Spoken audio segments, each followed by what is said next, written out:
നമസ്കാരം. സ്റ്റുഡൻസിന് എപ്പോഴും വരുന്നൊരു ഡൗട്ടാണ് ഡബിൾ ചെയിൻ സ്റ്റിച്ചിൽ എങ്ങനെയാണ് കോർണർ സ്റ്റിച്ച് ചെയ്യുന്നതെന്ന്. ഇന്നത്തെ ക്ലാസ്സിൽ നമ്മൾ കോർണർ സ്റ്റിച്ച് ചെയ്യാനാണ് പഠിക്കുന്നത്. എവിടുന്ന് വേണേലും നമുക്കിവിടെ സ്റ്റാർട്ട് ചെയ്യാം. ഞാനിവിടെ താഴെ നിന്ന് സ്റ്റാർട്ട് ചെയ്യുകയാണ്. ഫസ്റ്റ് ലെയർ ചെയിൻ സ്റ്റിച്ച് കൊടുക്കാൻ എല്ലാവർക്കും അറിയാമല്ലോ. നമ്മൾ 3rd ക്ലാസ്സിൽ പഠിച്ചതാണ് എങ്ങനെയാണ് സിംഗിൾ ചെയിൻ സ്റ്റിച്ച് ലോക്ക് സ്റ്റിച്ചും ഒക്കെ എങ്ങനെയാണ് കൊടുക്കേണ്ടതെന്ന്. അതേപോലെ തന്നെ ഇവിടെ ചെയിൻ സ്റ്റിച്ച് കൊടുക്കുക.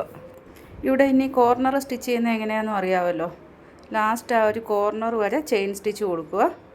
ഇനി നമുക്ക് എങ്ങോട്ടാണോ സ്റ്റിച്ച് ചെയ്യേണ്ടത് അതിൻ്റെ ഓപ്പോസിറ്റ് സൈഡിൽ ഒരു ലോക്ക് സ്റ്റിച്ച് കൊടുത്ത് വീണ്ടും നമുക്ക് താഴോട്ട് സ്റ്റിച്ച് ചെയ്യാം. ഇപ്പോൾ അവിടെ കോർണർ കറക്റ്റായിട്ട് കിട്ടും.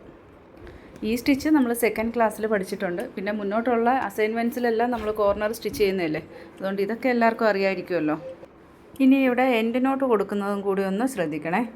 ഇപ്പോൾ ഒരു ചെയിനിനുള്ള സ്പേസ് ഞാൻ ബാക്കി വിട്ടിട്ടുണ്ട്. ആ ഒരു ഫസ്റ്റ് ചെയിനിൻ്റെ തൊട്ടടുത്തായിട്ട് തന്നെ നമുക്ക് ലാസ്റ്റ് ചെയിൻ എടുക്കാം. ഇനി എൻഡ് നോട്ടിനുള്ള ലൂപ്പ് എടുക്കത്തില്ലേ, ഫസ്റ്റ് മെത്തേഡ് എൻഡ് നോട്ടിൻ്റെ, ആ എൻഡ് നോട്ടിൻ്റെ ലൂപ്പ് ആ ഫസ്റ്റ് ചെയിനിൻ്റെ ഉള്ളിൽ നിന്നാണ് എടുക്കുന്നത്. എൻഡ് നോട്ടും ഇപ്പോൾ നിങ്ങൾക്ക് പ്രാക്ടീസ് ആയിട്ടുണ്ടാകുമല്ലോ. അപ്പോൾ എൻഡ് നോട്ട് കൊടുത്ത് ബാലൻസ് ത്രെഡിനെ താഴോട്ട് പിടിക്കുക. ഇപ്പോൾ ഫസ്റ്റ് ലെയർ മനസ്സിലായല്ലോ. ഇനി 2nd ലെയർ ഞാൻ വേറെ കളർ യൂസ് ചെയ്യാം. അപ്പോൾ നിങ്ങൾക്ക് ആ സ്റ്റിച്ച് അടുപ്പിച്ച് വരുന്നത് അറിയാൻ പറ്റും. 2nd ലെയർ എവിടെ നിന്ന് വേണമെങ്കിലും സ്റ്റാർട്ട് ചെയ്യാം. ഞാൻ ഈ ഒരു സൈഡിൽ നിന്ന് സ്റ്റാർട്ട് ചെയ്യുകയാണേ. നമ്മൾ ഫസ്റ്റ് ലെയർ ചെയ്ത പോലെ തന്നെ ഈ ഒരു ഫസ്റ്റ് ലെയറിനോട് ചേർന്ന് ചെയിൻ സ്റ്റിച്ച് കൊടുക്കണം. ഓരോ ചെയിനിനോടും ചേർന്ന് കൊടുത്തു കഴിഞ്ഞാൽ ഗ്യാപ്പ് ഒന്നും വരത്തില്ല. ഇനി ഇവിടെ 2nd ലെയർ കോർണർ സ്റ്റിച്ച് ചെയ്യാൻ ഫസ്റ്റ് ചെയിനിൻ്റെ ലോക്ക് സ്റ്റിച്ച് കൊടുത്തിട്ടില്ലേ, ആ ഒരു പോയിൻ്റ് വരെ ലാസ്റ്റ് ചെയിൻ സ്റ്റിച്ച് കൊടുക്കുക. ഇനി ഡയറക്റ്റ് താഴോട്ട് ഇങ്ങനെ എടുക്കല്ലോ കേട്ടോ. ഇങ്ങനെ എടുത്തു കഴിഞ്ഞാൽ അവിടെ കർവ് ആയിരിക്കും വരുന്നത്, കോർണർ കറക്റ്റായിട്ട് കിട്ടത്തില്ല.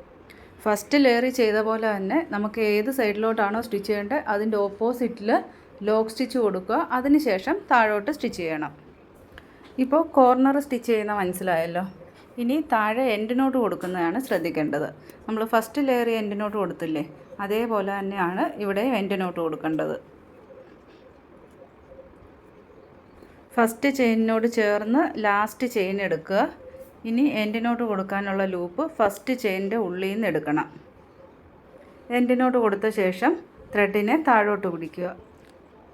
ഇപ്പോൾ ഡബിൾ ചെയിനിൽ കോർണർ എങ്ങനെ സ്റ്റിച്ച് ചെയ്യാമെന്ന് മനസ്സിലായല്ലോ. വീഡിയോ ഇഷ്ടമായാൽ ലൈക്ക് ചെയ്യുക, ഷെയർ ചെയ്യുക. അടുത്ത ക്ലാസ്സിൽ കാണാം. താങ്ക്